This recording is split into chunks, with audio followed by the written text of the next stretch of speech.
What's up, guys? Welcome back to our channel, man. Yes, My name is Brent. My name is Lizelle, guys. And for today's video, we are going on a little bit of history, going back to history for a moment. This is kind of a bad history, I think.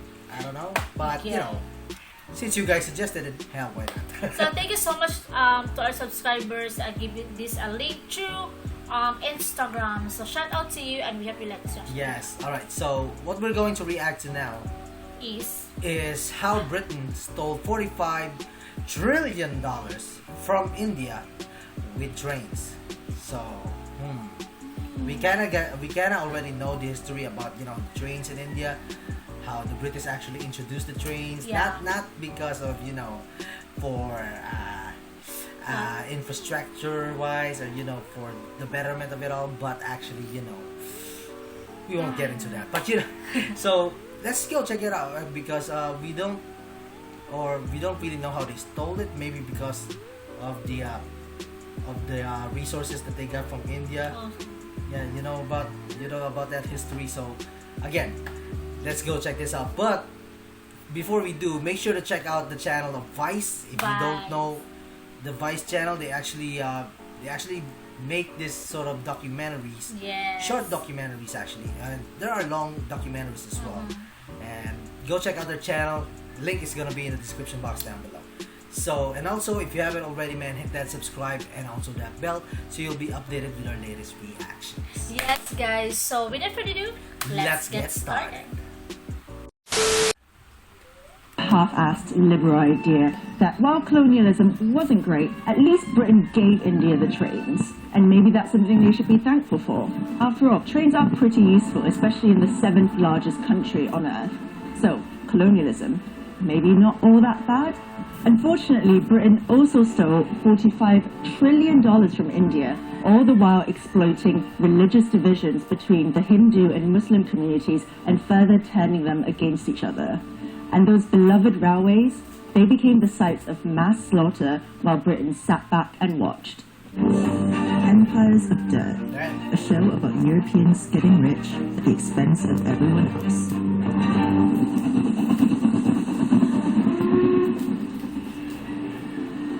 Britain first got involved in India through the East India Company, which had its headquarters right here on Leadenhall Street.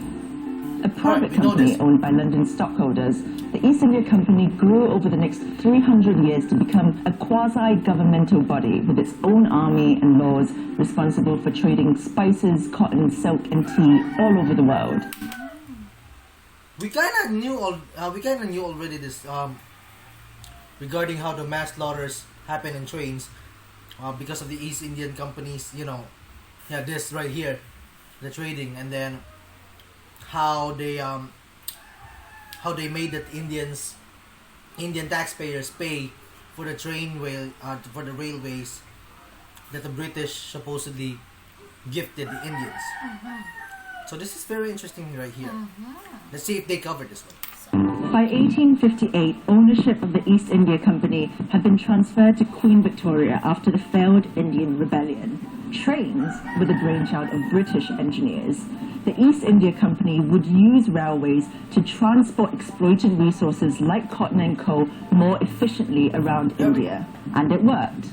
Between 1853 and 1924, a railway network was created to help Britain extract from India relentlessly. And it's not like we gave India the railways either, by the way. We made India pay for them, and we ripped them off in the process. Despite Indian mechanics having their own efficient, cheap designs, Britain made India buy trains from them.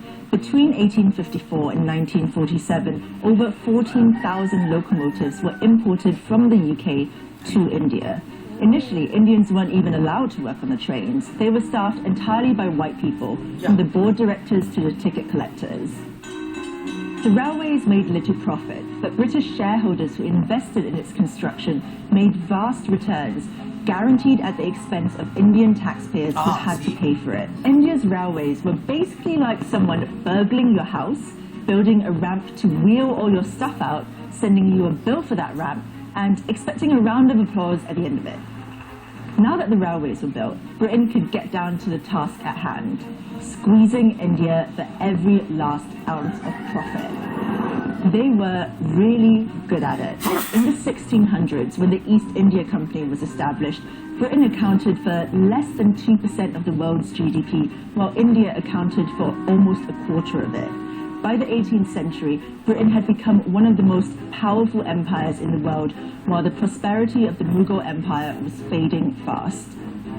Britain relentlessly squeezed India for every last bit of resource for its own uses. In 1943, up to 4 million Bengalis starved to death, partly because their food was diverted towards British soldiers during World War II. Winston Churchill said the famine was their own fault for breeding like rabbits. After it was no longer profitable to remain in India, and after receiving huge pressure from the Indian independence movement, the British finally left in 1947. Before they went, they split the country into two: Hindu-majority India and Muslim-majority Pakistan, in an act that became known as Partition. But in their haste to get out of the country, British diplomats arranged a shoddy partition agreement that ignored the fact there would be interreligious conflict. Cyril Radcliffe, the British lawyer assigned to draw the borders of Pakistan and India, was given 40 days to do it. After partition, millions of Muslims trekked to Pakistan in what is now known as Bangladesh, while Indians and Sikhs headed the other way. Violence between Pakistan and India ensued. Within a year of the British leaving, 15 million people were displaced, and between 1 and 2 million people were dead. Trains became the sites for mass murder during the migration. Trains filled with refugees crossing the border on each side were stopped, and everyone on board was murdered. Women were captured and raped. Carriages were set on fire with petrol, with people still inside.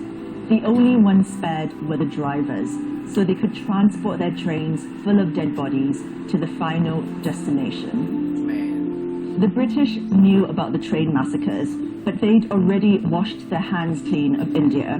Prime Minister Clement Attlee, writing to Lord Mountbatten, the last Viceroy of India in 1947, said, "Keep India united if you can. If not, save something from the wreck. In any case, get Britain out." Despite all this, the 4 million starved to death, the careless partition, the $45 trillion they stole from the Indian people, many don't think that the British did anything wrong in India. A YouGov poll in 2014 found that 59% of respondents thought the British Empire was something to be proud of, and only 19% were ashamed of its misdeeds. Trains, cricket, empire. What could possibly be wrong with that?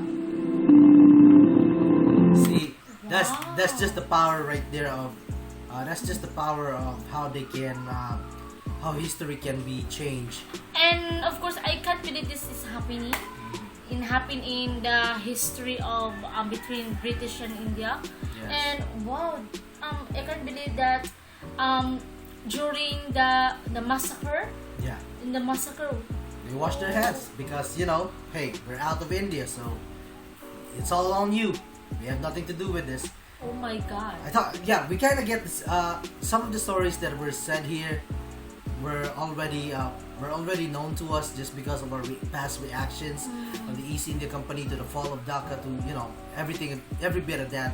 There was a history lesson of how the British actually conquered India and left India after they managed to squeeze out every single how do I say this, resources in India. So and that poll right there in 2014 really shows what they are being taught there in terms of history. If you think that what happened was something to be proud of, you gotta screw loose up there, man. You gotta tighten that up. Make sure those 19%, man. I agree with y'all, man. Yeah. Jesus. Anyways, man, that was a reaction to the how Britain stole the $45 trillion in India with trains, which is a very disturbing documentary, but really informative though. So for those who didn't know, man, at least we help out in some way to let you know about the history. And remember, history is written by the victors. So almost all of the history that we've known, we gotta take a look at it the second time because you have to weigh it out. You don't just rely on some basic facts that you know because of what is being told you in history. You've got to learn it for yourself as well, so that you can you can have a whole lot of other mindset on what actually happened during our past if you didn't know about it yet. Yeah. So guys, that was our reaction to it. If you like it, man, let us know by hitting that like and let us know in the comment section what other videos you'd like us to react to. And by the way, thank you so much guys for being concerned about our situation here in the Philippines. We in the south, we're okay here, man, but prayers up to the north, especially in Luzon, man. Those were the areas that are really being affected by the typhoon right now. If you want to go donate, man, hey, there are a lot of charity sites that are open to let you help out our fellow countrymen. If you trust us, maybe you can email us, but you know, man, we try to keep our hands off it. And we're doing everything we can here right now to actually get back to, you know, to them. So, you know, in a little way possible. If you wanna go help out, man, please do. So guys, thank you so much for watching, and we'll see you on the next video. Bye!